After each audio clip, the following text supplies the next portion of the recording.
बेहद स्वागत है जी सभी स्टूडेंट्स का।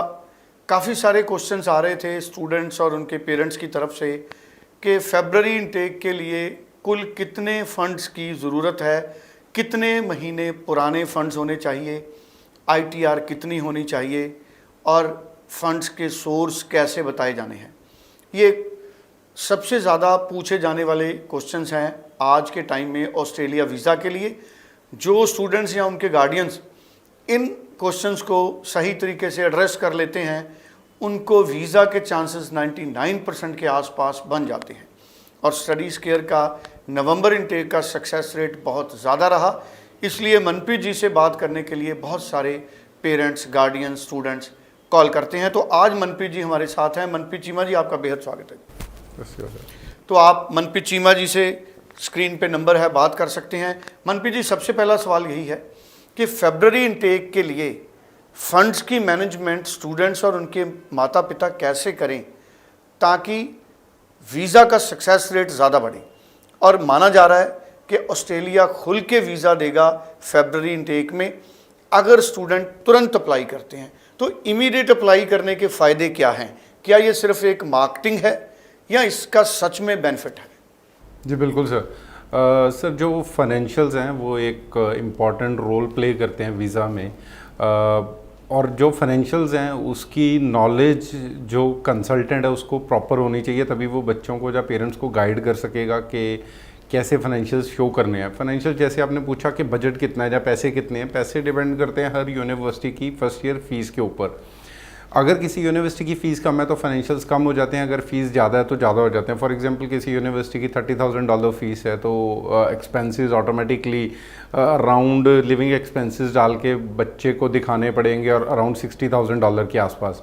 अगर वही यूनिवर्सिटी की फ़ीस फर्स्ट ईयर $40,000 है तो वही एक्सपेंसेस चेंज हो जाएंगे अराउंड $70,000 के आसपास। तो वो $10,000 का वो जो वेरिएशन है उससे ऑटोमेटिकली फ़ंड्स पे इफेक्ट पड़ेगा कि फ़ंड्स बढ़ जाएंगे। तो कई कंसल्टेंट मैंने देखा बोल देते हैं कि ऑस्ट्रेलिया के लिए 40 लाख चाहिए या 50 लाख चाहिए या 35 लाख चाहिए। मैं ये बोलूँगा कि कोई एग्जैक्ट फिगर नहीं है कितने चाहिए, बट हाँ नियर अबाउट 35 लाख के आसपास प्लस माइनस जितनी फर्स्ट ईयर की फ़ीस होगी।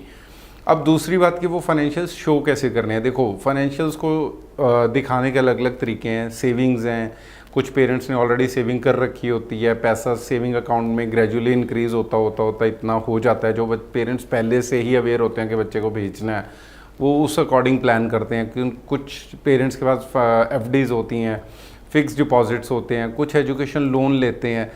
पहले ये होता था कि 3 महीने पुराने फंड्स हैं तो कोई पूछता नहीं था कि अगर 3 महीने पहले किसी के पास 50-60 लाख रुपए अकाउंट में आए हैं तो हाई कमीशन या यूनिवर्सिटी बोलती थी कि इट्स टोटली वैलिड, कोई बात नहीं कि 3 महीने से फंड्स मेंटेन है अकाउंट में। But now the thing is कि अगर 3 महीने या 6 महीने या 1 साल पुराने फाइनेंशियल्स भी हैं उसका भी सोर्स देना पड़ेगा पेरेंट्स को कि उस टाइम ये पैसा कहाँ से आया था। तो ये छोटी छोटी चीज़ें हैं। मेरे कहने का मतलब है कि जो फंड शो वाला मामला था उससे बचने के लिए, क्योंकि बहुत सारे लोग आर्टिफिशियल तौर पे इंटरेस्ट पे पैसे ले लेते हैं अपने अकाउंट में। तो आज के टाइम में अपने पैसे ख़राब मत करें, किसी से भी फंड शो करने के नाम पर उसको ब्याज देकर अपने अकाउंट में पैसे ना लें, क्योंकि स्टडीज़ केयर इस तरह की किसी भी प्रैक्टिस में बिलीव नहीं करता। इसका नुकसान क्या है जो इस तरह से लोग ले लेते थे पैसे? सर नुकसान यही है कि अब यूनिवर्सिटी बहुत लॉजिकल वे में चीज़ों को चेक कर रही है कि फॉर एग्जांपल जैसे मैंने बताया कि किसी ने 30 लाख अकाउंट में डलवा लिया 1 साल पहले, बट उसकी उस साल की जो ITR है वो ये दिखा रही है कि उनकी इनकम थी 6 या 7 लाख। तो आप देखो कि अगर कोई बंदा 6 लाख कमा रहा है, मतलब उसकी इनकम है साल की, तो उसके अकाउंट में 30 लाख रुपीज़ कहाँ से आए? ठीक है, तो वो वैलिड रीज़न नहीं है। हाँ अगर वैलिड रीज़न वो दे सकते हैं, फॉर एग्जांपल वो बोलते हैं जी हमारा तो प्लॉट था हमने सेल कर दिया, बाहर के अकाउंट से सेलर के अकाउंट में पैसा आ रहा है, वैलिड है, माना जा सकता है वो चीज़। कोई रिटायर हो गया, उसके PF का ग्रेचुटी GP फंड का पैसा था वो अकाउंट में आ गया, माना जाएगा। बट अगर कोई बोल रहा है कि मैंने तो 1 साल पहले पैसे डलवा लिए थे कि मैंने बच्चे को भेजना है, मुझे इस चीज़ का पता नहीं था कि कल को ये चीज़ भी यूनिवर्सिटी पूछेगी, तो यूनिवर्सिटी को उससे कोई मतलब नहीं है, वो फाइनेंशियल्स को अप्रूव नहीं करेंगे। तो ऐसा पैसा गिफ्ट मनी किसी से मत लीजिए। अगर किसी ने भी अपने बच्चे को भेजना है तो वो एक प्रॉपर गाइडेंस लें किसी प्रॉपर कंसल्टेंट की, उनसे पूछें कि फाइनेंशियल्स। और एक चीज़ और बताऊं, हर यूनिवर्सिटी का फंड्स को देखने का डिफरेंट तरीका है। कुछ यूनिवर्सिटीज़ एग्रीकल्चर इनकम लेती हैं, कुछ नहीं लेती, कुछ 70% लेती हैं, कोई 100% लेती हैं, कोई 30% लेती हैं। तो वही कंसल्टेंट आपको गाइड कर पाएगा जिसके पास प्रॉपर यूनिवर्सिटीज़ डायरेक्टली अवेलेबल है और नॉलेज है। बिल्कुल ठीक है। सो ये चीज़ें बड़ी इंपॉर्टेंट हो गई हैं। अब माँ बाप अपने पैसे को संभाल के रखें और उनको हर फंड का सोर्स वो बताना पड़ेगा आने वाले टाइम में। इनकम टैक्स रिटर्न नॉर्मली कितनी होनी चाहिए जिससे चीमा जी कोई दिक्कत ना हो स्टूडेंट को? देखो, आज की डेट में जो यूनिवर्सिटीज़ है वो मिनिमम पेरेंट से जो इनकम मांग रही हैं वो 12 लाख के अराउंड आसपास मांग रही हैं। वो 12 भी हो सकती है। फिर मैं वही बोलूँगा, हर यूनिवर्सिटी की रिक्वायरमेंट डिफरेंट है। कुछ यूनिवर्सिटीज़ को 12 चाहिए, कुछ को 13, कुछ को 15, कुछ को 16। कुछ यूनिवर्सिटी का क्राइटेरिया है कि आप एक स्पॉन्सर लगा सकते हैं अगर पेरेंट्स की इनकम कम है। कुछ बोलते हैं कि चाहे आप स्पॉन्सर लगा भी रहे हो फिर भी आपकी ITR मिनिमम 12 लाख होनी चाहिए। अगेन वही बात है कि यूनिवर्सिटीज़ की नॉलेज होना बहुत ज़रूरी है आपके कंसल्टेंट को कि वो क्या फाइनेंशियल्स देख रहे हैं। पर मैं इतना बोलूँगा कि यस, हाँ, 10 से 12 के बीच में अगर सिंगल अर्निंग पेरेंट है तो 10 है। दोनों की अगर 6 भी लगाएं तो 12 होनी चाहिए हस्बैंड वाइफ की। अगर दोनों हैं तो वो उस केस में यूनिवर्सिटीज़ अराउंड 14 लाख के आसपास की इनकम देख रहे हैं। अगर एक ही अर्निंग सोर्स है, मान लो फादर ही अकेले जॉब कर रहे हैं या मदर ही अकेले जॉब कर रहे हैं, तो उस केस में कुछ यूनिवर्सिटीज़ अराउंड 10 लाख के आसपास भी पेरेंट्स की इनकम ले लेते हैं। प्लस कोई स्पॉन्सर साथ में ऐड कर लीजिए, ग्रैंड पेरेंट्स में से नाना नानी, दादा दादी, चाचा ताया, किसी को भी जो जिनको आप ऐड कर सकते हैं। जी बिल्कुल ठीक है। अब ये जो फैक्ट है कि जितनी जल्दी आप ऑस्ट्रेलिया में अप्लाई करेंगे आपको वीज़ा मिलेगा, ये ज़रूरी क्यों है, या ये सिर्फ एक मार्केटिंग है?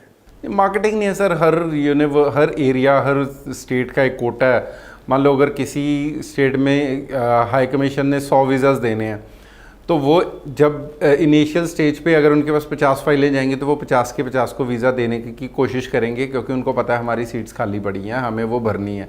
लेकिन जब वो सीट्स ख़त्म होने लगती हैं, एंड में जाके 10-12 सीट्स रह जाएंगी और फाइल 50 पड़ी होंगी, तो ऑटोमेटिकली कि वो फ़िल्टर लगाना स्टार्ट कर देते हैं। तो जितनी जल्दी बच्चा फाइल लगाएगा उतने चांसेस हैं वीज़ा आने के। बिल्कुल ठीक है। अब स्टडीज़ केयर से आप किस तरह के प्रोफाइल को एक्सेप्ट करेंगे फरवरी इनटेक के लिए? देखो सर, जो भी बच्चा यूनिवर्सिटी की एंट्री रिक्वायरमेंट को मीट करता है, हम हर वो प्रोफाइल को पिक करेंगे। अगर कोई +2 वाला बच्चा है, मोर देन 65% नंबर है, स्टेट बोर्ड का अगर बच्चा है, 70% मार्क्स हैं, 6 ईच हैं, कोई बैचलर्स वाला बच्चा है, मास्टर्स के लिए जाना चाहता है और उसके अराउंड 60% मिनिमम मार्क्स हैं बैचलर्स में और 6.5 नो बेटर देन 6 बैंड्स हैं, तो हम वो प्रोफाइल्स को मना नहीं करेंगे। वो सारी प्रोफाइल्स एलिजिबल हैं ऑस्ट्रेलिया के लिए अगर फाइनेंशियल्स भी उनके पास हैं। अगर फाइनेंशियल्स उनके पास नहीं है, या उनके पेरेंट्स की इतनी इनकम नहीं है, then they have other countries to apply, कि वो कनाडा में अप्लाई करो जहाँ पे वो कनाडा बिल्कुल भी फाइनेंशियल्स नहीं देखता है। जर्मनी में बच्चे अप्लाई कर सकते हैं, तो इन कंट्रीज़ में वो बच्चे देख सकते हैं। तभी मैं बोलता हूँ कि जब भी आप किसी कंसल्टेंट के पास अपने डॉक्यूमेंट लेके जाएं अप्लाई करने के लिए, उनको वेरी फर्स्ट डे पूछें कि सर फाइनेंशियल्स की क्या रिक्वायरमेंट है। अगर आप इतनी मेहनत करने के बाद, ऑफ़र लेटर लेने के बाद आपके वो फाइनेंशियल्स ही प्रॉपर नहीं होंगे आपके पास, तो आप अपना वो अपॉर्चुनिटी भी लूज़ कर जाओगे कि आप किसी और कंट्री में उसी टाइम में अप्लाई कर सकते थे। तो ये बड़ी वाइजली डिसीज़न लेने वाली चीज़ है कि आप किस कंसल्टेंट को चूज़ करें और उनसे प्रॉपर नॉलेज लें, और उस कंसल्टेंट को प्रॉपर नॉलेज हो उन यूनिवर्सिटीज़ की। जी चलिए, thank you so much. Screen पे नंबर है, मनप्रीत चीमा जी से आप बात कर सकते हैं। ऑस्ट्रेलिया के फरवरी इनटेक के लिए आप फाइल लॉन्च कर सकते हैं। Thank you so much Manpreet. Thank you sir.